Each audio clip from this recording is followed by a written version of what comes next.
इनका बाकायदा आगाज करेंगे। और सबसे पहले आपको बताएं कि शहर की ओपन मार्केट में महंगाई का सुनामी जारी है। मुख्तलिफ अशियाए ज़रूरिया मजीद महंगी हो गई। होल सेल में चीनी का 50 किलोग्राम का थैला 100 रुपए महंगा हो चुका है। होल सेल में चीनी 118 रुपए से बढ़कर 120 रुपए किलो हो गई। मिनरल वाटर मुख्तलिफ कंपनियों के बाद सोप 10 से 15 रुपए महंगे हो चुके हैं। शहजाद खान अब्दाली हमारे साथ मौजूद है। शहजाद खान, क्या तफसीलात हैं? बिल्कुल, जो शहर की ओपन मार्केट है उसमें महंगाई का बदतरीन तूफान जो है वो जारी है, जिसने सफ़ेदपोश और गरीब तबके के लिए मज़ीद मुश्किलात पैदा कर दी हैं। आज शहर की ओपन मार्केट की अगर हम बात करें तो मिनरल वाटर की जो 19 लीटर की बोतल है उसकी कीमत में 10 रुपये का इजाफा देखा जा रहा है। वो 140 रुपये से बढ़कर 150 रुपये तक जा पहुंची है। और इसी तरह जो मुख्तलिफ कंपनियों के बाथ सोप हैं उनकी कीमतों में भी 10 रुपये का इजाफा रिकॉर्ड किया गया है। और इसके साथ साथ दीगर अशिया खुरनोश में जो चीनी है इसकी कीमतें भी कहीं रुकने का नाम नहीं ले रही। इसकी कीमतों में 2 रुपये फ़ी किलोग्राम और होल सेल में 100 रुपये 50 किलोग्राम बैग पर इजाफा देखा जा रहा है, जिस पे जो सफ़ेदपोश और गरीब तबका है वो सटपटा गया है। शहरी ये कहते हैं कि इतनी महंगाई हो गई है कि लग्जरीज तो दूर की बात है, अब जो ज़रूरियात ज़िंदगी है वो भी अफोर्ड नहीं होती। एक कस्टमर हमारे साथ मौजूद है, उनसे हम इस हवाले से बात करते हैं। अस्सलाम वालेकुम। वालेकुम सलाम। इतनी महंगाई हो गई है, किस तो कमर तोड़ कर रख दी है सारी सूरत हाल ने, किस तरह से देखते हैं चीज़ों को? क्या उस तरह आमदनी भी बढ़ रही है? सर आमदनी तो उतनी ही है पर महंगाई रुकने का नाम नहीं ले रही। चीनी 130 रुपये मार्केट रेट है तो 140 रुपये भी मिल रही है। जो साबुन है, बाथ सोप है, ज़रूरियात चीज़ें बहुत ज़्यादा महंगी हो रही हैं। जो जिसकी तनख्वाहें 25,000 है, 30,000 भी है तो 40,000 वाला भी गुजारा मुश्किल कर रहा है। तो महंगाई रुकने का नाम ही नहीं ले रही। हुकूमत को चाहिए कि महंगाई रोकें किसी भी तरीके से। हमारे जो है ना हालात बहुत बुरे हैं। और बुजुर्ग भी मौजूद है। अस्सलाम वालेकुम बुजुर्गो, क्या हाल है? ठीक हो? वाह सर, माशाल्लाह, उम्र दियां काफ़ी बहारां गुजार ली हैं। की सूरत हाल है महंगाई दी? मैं तो भाई मेरी ਇਹ ਜਿਹੜੀ फरमाइश है ये जनाब तुम सर पहुँचाना जरूर है। लाइव जा रही है बराह रास्त? बराह रास्त मैं तो जनाब जुल्फ़िकार अली भुट्टो साहब को दुआवां देना और सलूट मारना और अल्लाह ताला जनाब अली उन्होंने जन्नत फिरदौस जगह दे। मेरे उस वक्त असें अंगूठा छाप 1 रुपया नहीं दे के गए पाकिस्तानों। इतों लैकर के लाहौर तो लैके तो दुबई तक ना कोई टिकट के पैसे, ना कोई जनाब अली मेडिकल के पैसे। उनकी हालात है हूँ तो हालात है कि भाई बस जो कमाया वो खा छड़िया, बाकी अल्लाह अल्लाह का खैर चला। और किसी ने बंदा की कहे, किनू फड़े बंदा, किसी को की कहे। जिन्होंने देखो जी वो कहना मैं वो कहना मैं वा, दूसरा कहना मैं वा। इसको अच्छा भाई चुप करके बैठे रहो, लभदा खा लो, नहीं लभदा तो अल्लाह मालिक है। बस मैं तो यह कहूँगा इस मुल्क से अल्लाह रहम करे बस। देखिए जी, ये सूरत हाल है ओपन मार्केट के अंदर। लोग कह रहे हैं कि अल्लाह ताला इस मुल्क पर रहम करे, इस मुल्क के गरीब पर रहम करे। आने वाले साल जो हैं वो और मज़ीद टफ होते चले जाएंगे। जी बहुत शुक्रिया। शहजाद खान अब्दाली हमारे साथ ही अपडेट कर रहे थे। जबकि फलों की कीमतें आसमान से बातें करने लगी। ओपन मार्केट में सरकारी नरखों पर फल ढूंढना नामुमकिन हो गया। ओपन मार्केट में फल 2 गुनी कीमत पर फरोख्त किए जाने लगे हैं।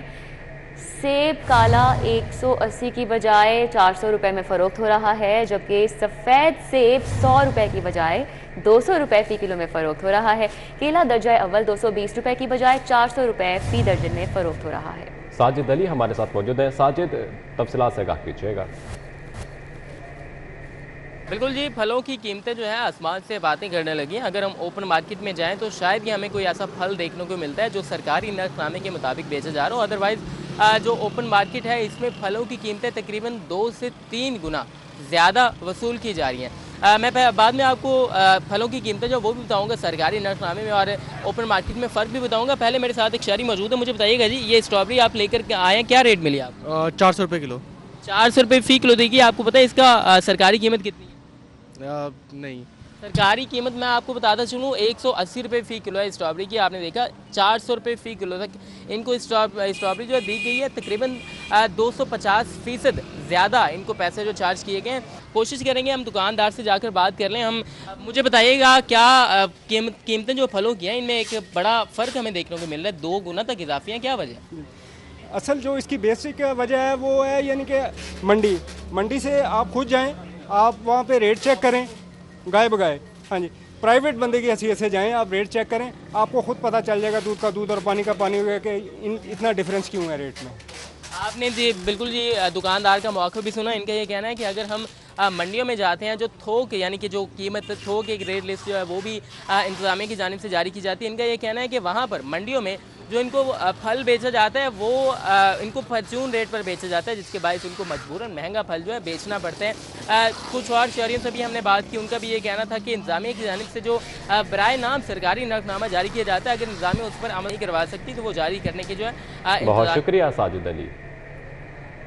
इंटरबैंक में डॉलर 66 पैसे महंगा हो गया। इंटरबैंक में डॉलर 287 रुपये 75 पैसे का हो गया है। ओपन मार्केट में डॉलर 293 रुपए की सतह पर बरकरार है। ओपन मार्केट में यूरो 314 रुपए, पाउंड 358.50 रुपए पर बरकरार है। सईद अहमद सईद हमारे साथ हैं, डिटेल्स उनसे जानेंगे। जी सईद। जी बिल्कुल इदा, आज कारोबारी हफ्ते का दूसरा रोज है और आगाज के साथ ही इंटरबैंक में डॉलर कदर में मजीद इजाफा है वो देखने में आया। अभी कुछ देर कबल इंटरबैंक में एक डॉलर था वो 665 महंगा हुआ था, लेकिन अब जो करंटली इख्तियार है उसके मुताबिक डॉलर जो है वो 81 पैसे महंगा होने के बाद इंटरबैंक में एक डॉलर जो है वो 287 रुपए 90 पैसे की सतह पर है वो पहुंच चुका है। गुज़श्ता रोज इंटरबैंक में डॉलर था वो 287 रुपए 9 पैसे पर है वो बंद हुआ था और आज 81 पैसे महंगा होने के बाद 287 रुपए 90 पैसे पर है वो ऑपरेट है वो किया जा रहा है। जबकि ओपन मार्केट की बात करें तो ओपन मार्केट में जो है वो 293 रुपए की सतह पर है वो ट्रेड किया जा रहा है, जबकि यूरो जो है वो 314 रुपए और बरतानी पाउंड जो है वो 358 रुपए 50 पैसे पर है वो उसकी ट्रेडिंग जारी है। अमराती दिरहम की 79 रुपए 50 पैसे, जबकि सऊदी रियाल है वो 77 रुपए 50 पैसे पर ट्रेड किया जा रहा है। और माहिरीन का ये कहना है कि IMF प्रोग्राम में ताखीर की वजह से जो रुपए के ऊपर दबाव है वो बढ़ता जा रहा है और डॉलर चलन में इजाफा है वो देखने नजर आ रहा है और डॉलर महंगा होने से सईद अहमद सईद, बहुत शुक्रिया आपका। IMF की शराइत और आर्मी बैंक का तश्कील करदा प्लान। पंजाब के आइंदा माली साल के बजट का स्ट्रेटजी प्लान जारी कर दिया गया है। आइंदा साल का प्लान 2023-24 से 2025-26 तक तैयार किया जाएगा। आइंदा बजट प्लान में सूबाई सतह पर अखराजात कम करने का हदफ दिया गया। बजट में अब 7.3% तक के अखराजात कम किए जाएंगे। मजीद अपडेट्स हासिल करेंगे अली रामे से। जी अली रामे। जी बिल्कुल, निगरान हुकूमत ने पंजाब के अंदर जो एक नए बजट की स्ट्रेटजी है वो अपनाने की अप्रूवल जो है वो दे दी, क्योंकि पंजाब में इस दफ़ा IMF की जो स्ट्रेटजी है उसके मुताबिक बजट तैयार किया जा रहा है। और वो इस वजह से क्योंकि वर्ल्ड बैंक एक प्राइड प्रोग्राम है जिसके लिए पंजाब हुकूमत को फंडिंग कर रहा है और उसी फंडिंग के तहत ही अब पंजाब हुकूमत जो है वो उसी बेस पर अपना बजट जो है वो तैयार करेगी।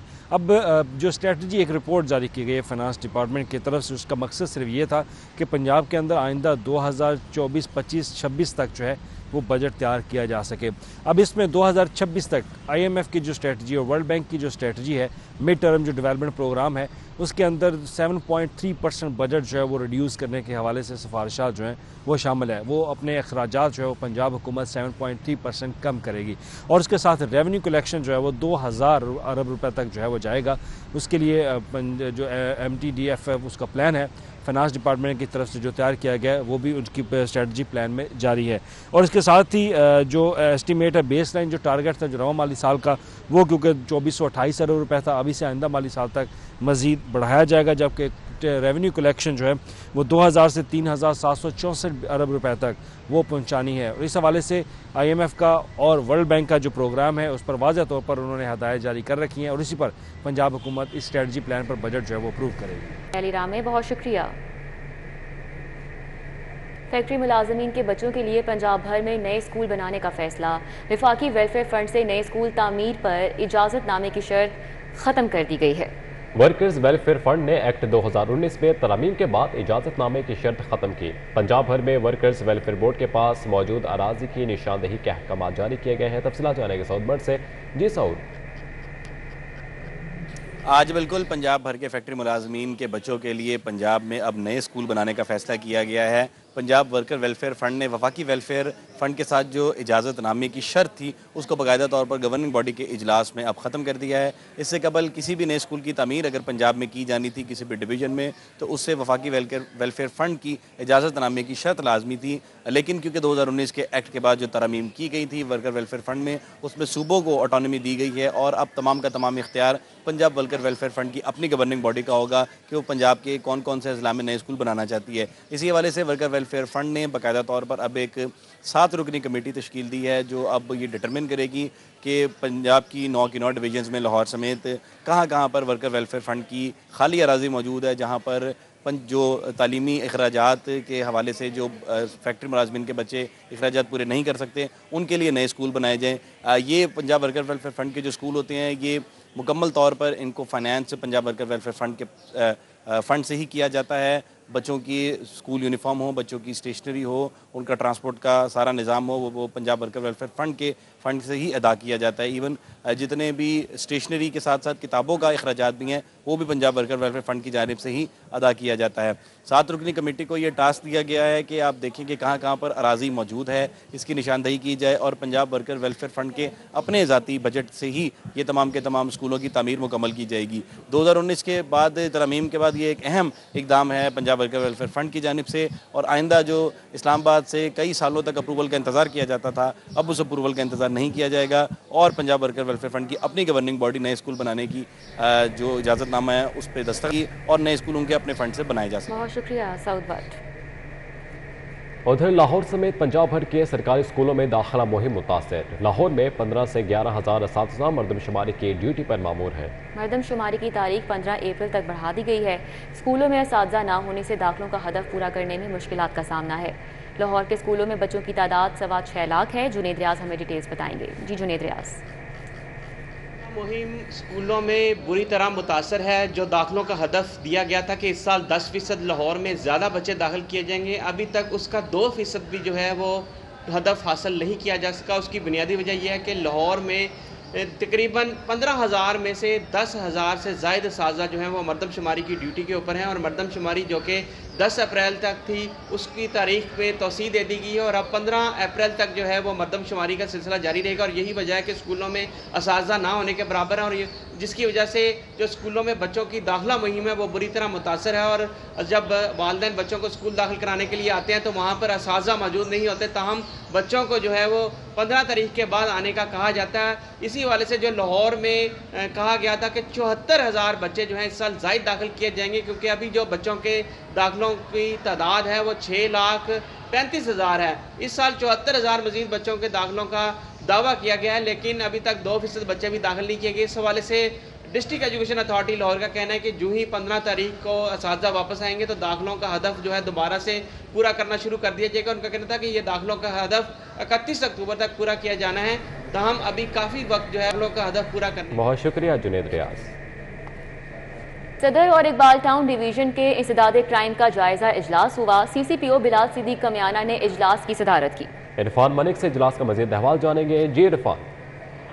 जी बिल्कुल, आपको बताएं कि CCPO बिलाल सिद्दीक कमियाना की जानिब से दोनों डिवीजन के जो SP थे उनकी कारकर्दगी का जायजा लिया और उसके साथ साथ डिवीजन में पुलिस अफसरान की कारकर्दगी के हवाले से आला अफसरान से बातचीत की गई।